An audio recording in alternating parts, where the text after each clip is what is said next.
Welcome to 100 Yards of Football. Today we have an NFL Draft Prospect Special. Perrion Winfrey, defensive tackle out of the University of Oklahoma. So if you like the video today, please come in and share it. I'm your host, Vincent Turner. And joining me always on all these videos covering these great young players that finna make a step into the NFL in 2022. My man, I consider him the number one scout on the universe. He got his experience under two of the greatest coaches in the game, Bill Belichick and Bill Parcells with the New York Jets. He is one of the hardest working guys covering these players. I'm talking about he puts in at least 16 to 20 hours a day. That's real special because you got all these other people out here who say they're NFL scouts. They're not working hard as this man right here. And he's coming live to us out of Key West, Florida. But before I bring him up, he's got an outstanding book. Let me put it up close to the screen. It's whatever it takes, but it's the life story of his journey of becoming an NFL scout and his trials and tribulations in his life. But it's a book that you need to read because I tell you what, every time I read it every week, it lights a fire under me because it keeps my dream going.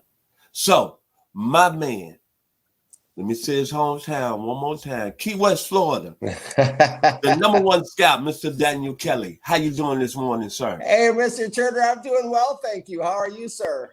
Hey, man, I'm doing well. It's just one thing, man. You know I'm down here in the metro Atlanta area, down here in Douglasville, Georgia. Hopefully, man, that I can go outside. I'm going to the library today. And hopefully I don't have to walk in the library and don't nobody have to say, go dogs one more time. Yeah, I know you guys are fired up. You guys are fired up there. And rightfully so. Like I said before we went on the show, you got to stop and smell the roses when you can, right? Yes, sir. But let's get to the point, man. Let's talk about this great player from Oklahoma.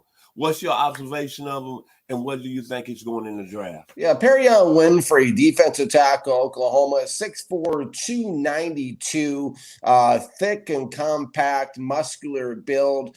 He's a rotational defensive lineman for Oklahoma, meaning they rotate him in to the mix in their lineup. I looked at him in 4 games, Mr. Turner, and to our listeners. I looked at him in 2021. I looked at him against Nebraska, West Virginia, Texas, and Oklahoma State. And let me start by saying, being a scout, being a talent evaluator in the NFL is a lot like being a private investigator. These guys give off clues on every play. I take notes almost on every single play, and I look for tendencies, and I look for patterns more than anything. Winfrey, in a nutshell, good size, naturally strong, weight room strong, good power, good natural power, but he is a natural underachiever, inconsistent, below average motor. Very clearly, any owner in the NFL, any GM in the NFL, before you pull the trigger and send on the card on this guy, make sure you watch Perrion Winfrey in the Nebraska game, where he pretty much doesn't do a thing. He does nothing until the end of the game. You have to know what you're getting if you're going to send in the card on this guy. He basically just mailed it in that week and took that week off. And it's going to sound a lot like at times I'm talking on both sides of my mouth during this evaluation segment. That's because I am. Because there are so many inconsistencies with Winfrey, which I'll unpack as we move on. Guys, I know that he is projected as a first-round talent. Just as a reminder, as an FYI out there to our football world, our listeners, 53% of first-rounders are historically bust, and this is why. Is guys, teams will fall in love with guys who have the highlights, have all the measurements, have the great pro days, can run around all little orange cones, but do not neglect the game film, especially on this guy. The film does not lie. In that Nebraska game, 90% of that game, he looked like campfires. We used to hear in the scouting world. These are guys the teams would just bring into camp to have an extra body during practice. But then at the end of the game against Nebraska, all of a sudden he just ran over the center like a truck running over a empty can of Pepsi. And I was like, wow, where was this the whole game? So this guy is a classic underachiever. You got to light a fire under him. He's another guy like that Deron Payne guy in Washington, where they used to talk about him in Alabama, where Saban always had to light a fire under him. This guy, then against West Virginia game, he looks like a totally different player and shows a first round pass rush ability, shows a lot more want, quickness, desire, pressure, shooting gaps, flash in the swim move. Night and day difference in the West Virginia game. Then he also looks better against Texas, and then he looks kind of downgrades and goes down a notch against Oklahoma State. So really, if you're looking at a bar graph, it kind of starts out real low, then it kind of peaks and it comes back down on this guy. So that's the kind of performer he is over a consistent period of time in the 4 games that I watched. Not at all consistent player. So if you're an NFL team looking for consistency, do not draft Winfrey, because he's going to give you some games and not give you other games and other times. Breaking him down, unpacking him as a player, looking at the pluses and minuses on the pass rush side of things. Does flash. I mean, it's in him. It's in him. It's like a sports car. I mean, he's got the engine.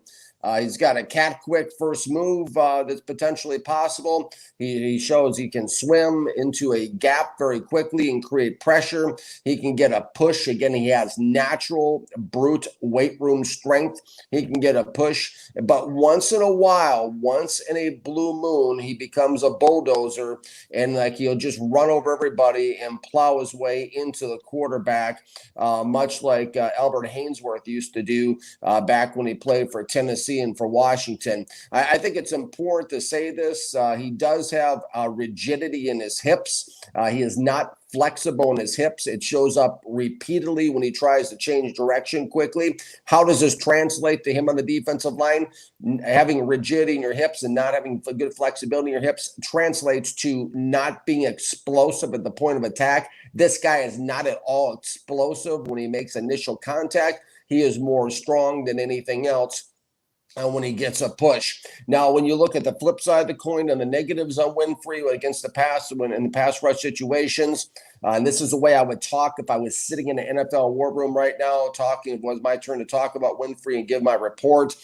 He can look slow off the snap at times. He gets stalemated and neutralized way too much, dances around, wastes time, takes plays off. He ran a lot of X stunts when he crossed face with the other defensive tackle inside, but completely ineffective. This is not a guy you want to run X stunts with, again, because he's not explosive at the point of attack. The longer it takes him to get going, the worse he is. Against the run, the first 3 games versus, he used his hands. But in those first 3 games, as I was saying, against Nebraska, West Virginia, and Texas, he pretty much disappears on game film. Against the run versus Oklahoma State, he flashed dominant-looking ability on 3-4 plays when he came off a block and made a tackle. So it's in him, guys. It's in him. But most of the time against the run, he is completely and utterly disinterested in taking on the run. He really is. I charted 16 times with my pen and paper where he showed very poor run instincts. The running back was headed one direction with the ball. He was headed a different direction. He didn't even look like he understood or knew where the play flow was going. Had a hard time disengaging blocks. Really not interested, I should say, in disengaging blocks. Soft, sluggish, lethargic against the run. Extremely disappointing against the run. Perrion Winfrey, defensive tackle, Oklahoma.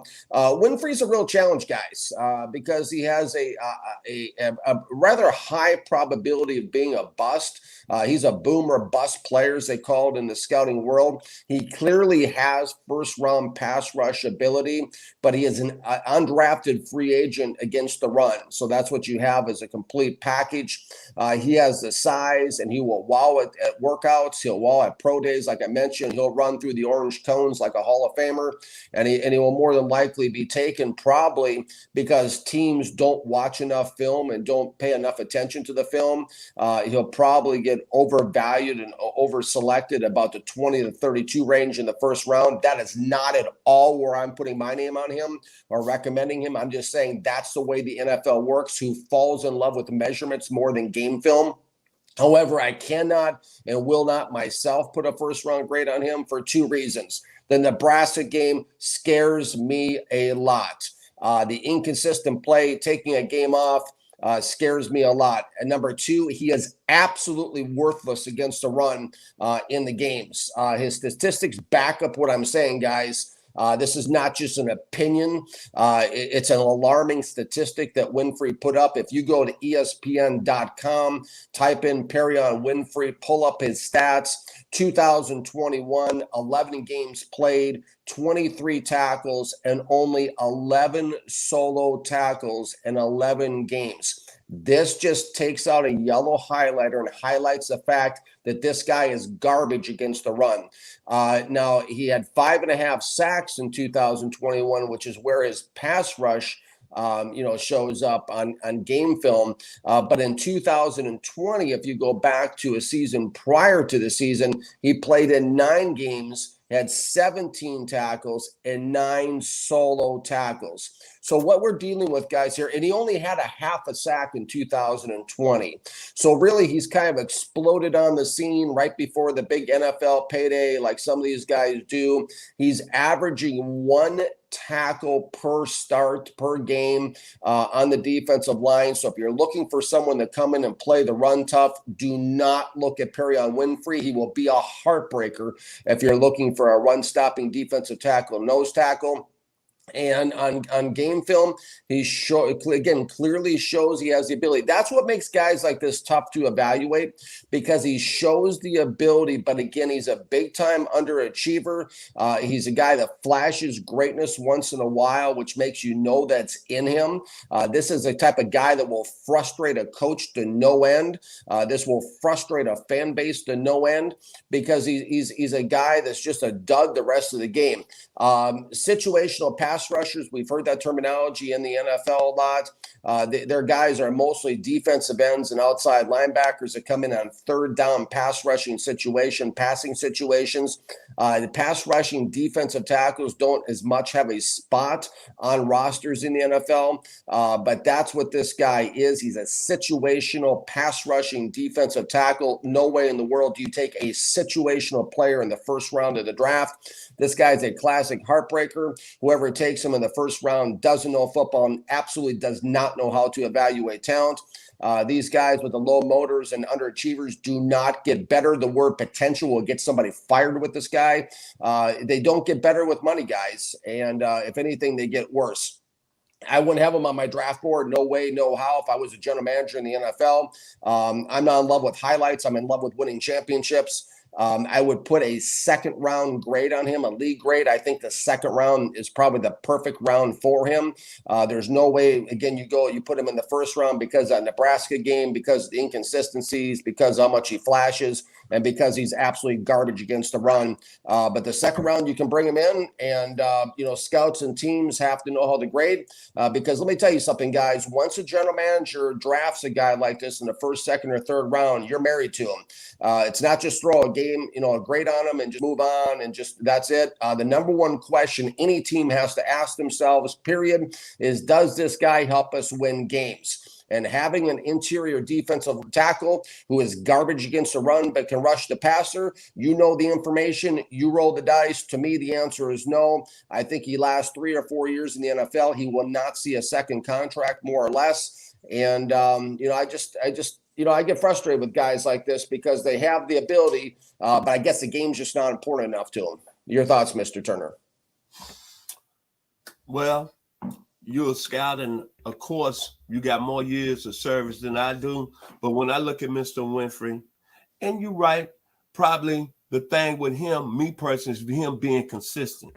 I think he can be a special football player because I look at him overall, and I look at game film. I'm not on the level like you are, but I do see in 20 games, he got 6 sacks, 16.5 tackles for loss.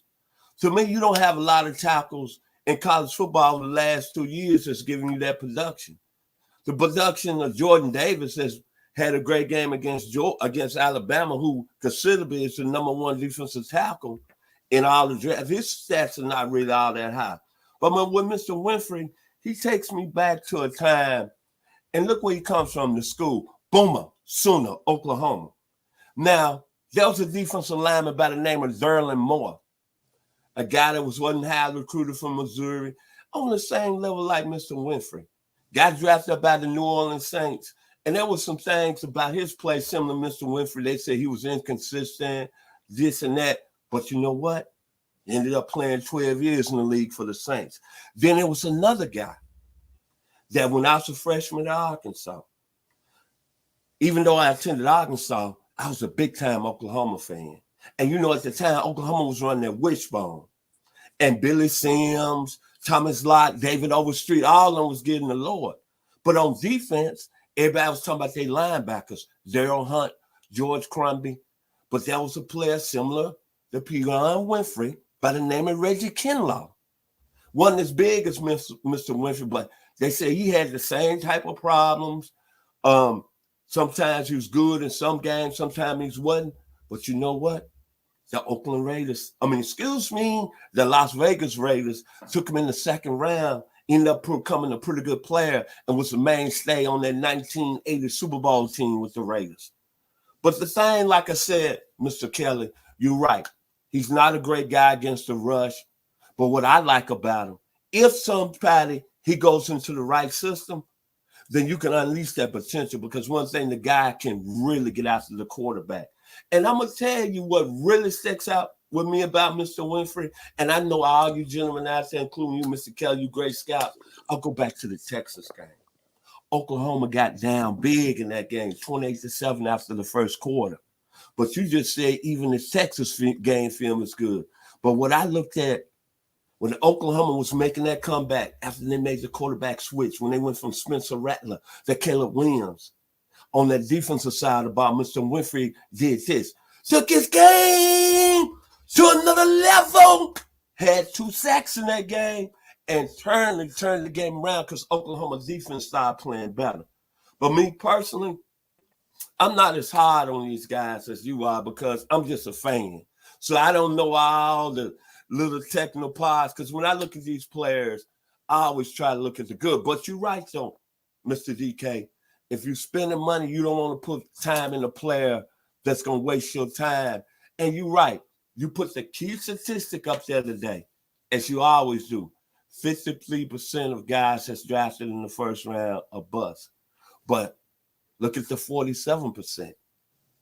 I think Mr. Winfrey, if I took a chance on him, and don't get me wrong, he has a lot of things that when I see a lot of players in the National Football League that have so much potential, they don't be consistent. It's just like walking in life. You have to be consistent if you're going to be successful. But me personally, if he goes to a team and somebody's able to get him to be consistent, and that's going to be a challenge, but I think he could be a pretty good player in this league because the size is A+. The length is A+, at 6'4", 297. The explosive first step. You just said when he want to play, he runs up with people. And most of all, I like the versatility. When he's very consistent, he can play the 0 to 5 technique. But hey, I'm just a fan. You the guy that has all. You look at the film from, you take the film and you look at it from a real close standpoint. But I love the young man. I think if he goes to the right situation, I think he could become a football player. But that's going to be a big chance, though. And he reminds me, they said the same thing about this guy. And he used a basketball analogy. This guy that played for UCLA. He came as a freshman by the name of Marcus Johnson. In his career at UCLA, after John Wooden retired in his first year, he was up and down from his sophomores to his senior season. And the Milwaukee Bucks took a chance on him. But you know what? It's the same type of scenario. People were worried about taking him at the position between a forward and a power forward. But when Marcus got with the right team, which was the Bucks, because he played on some great leadership under my man, Don Nelson, then his game went to another level. But Mr. Winfrey, I like him as a player, but I'm just a fan. But I think he's got potential to really be a good player in this league. If he goes into the right situation, somebody could get inside his head. Final words on Mr. Winfrey, Mr. Daniel Kelly.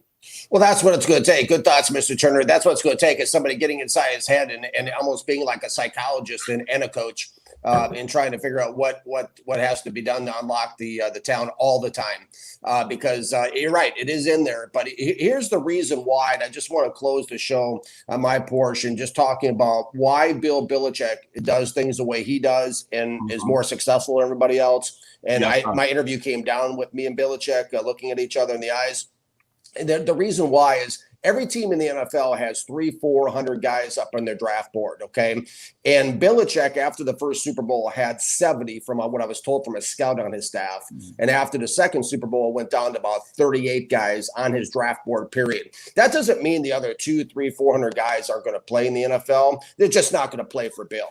And so the guys on Bill's board are Patriot players and Patriot guys that he knows he can win with. And that's why no matter who's been there in New England, the guy repeatedly wins and keeps beating the NFL and keeps beating the system. And because it's the same way I'm going to be when I run a team as a GM.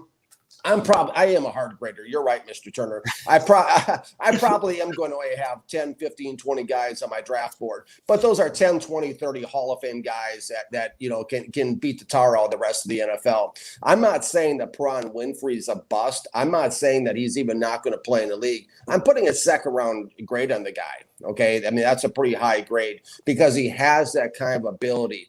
But these guys, just like when I first got to the Jets in 1998, when they drafted a young man named Dorian Booz out of Washington State, ended up being the biggest frustration of Bill Parcells' coaching tenure with the Jets, was always called out in every practice for letdowns and not playing up to his potential. These type of guys I just want a team to know that if they're going to take a Perrion Winfrey, watch the Nebraska game, know you're getting an inconsistent player, know what you're getting. Just like when people go on dates, know what you're getting. Don't go into this thinking you're going to be getting a Warren Sapp or some kind of thing like that. Know what you're getting. And if you can live with it and that's what you want and you know all the information, then send the card in. For me personally, I'm not gonna bet my career on this guy as a GM.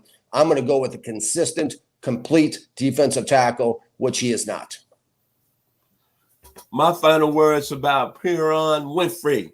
Boma, Sona, University of Oklahoma.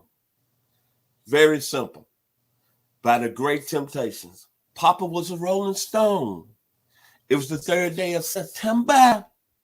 That day I always remember.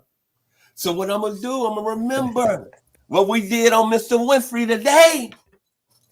And I think Mr. Winfrey, when it's all said and done, listen to what I'm saying now. I'm not Mr. Kelly as a scout. I'm just a fan. If he gets a gentleman that can get him psychologically ready, I think you're going to have a very special football player. If you like our video today, please come and share. We surely appreciate it here at 100 Yards of Football. I'd like to thank our producer, Mr. Logan Landers, for making it happen. And it's always, thank you, Logan. As always, I surely appreciate my man coming live to us from Key West, Florida this morning. The Scout of the Year, the Scout of the Century, the Scout of the Universe, Mr. Daniel Kelly. Y'all be blessed here on 100 Yards Football. And please be safe throughout the rest of the week. Absolutely. God bless you. Thanks for watching.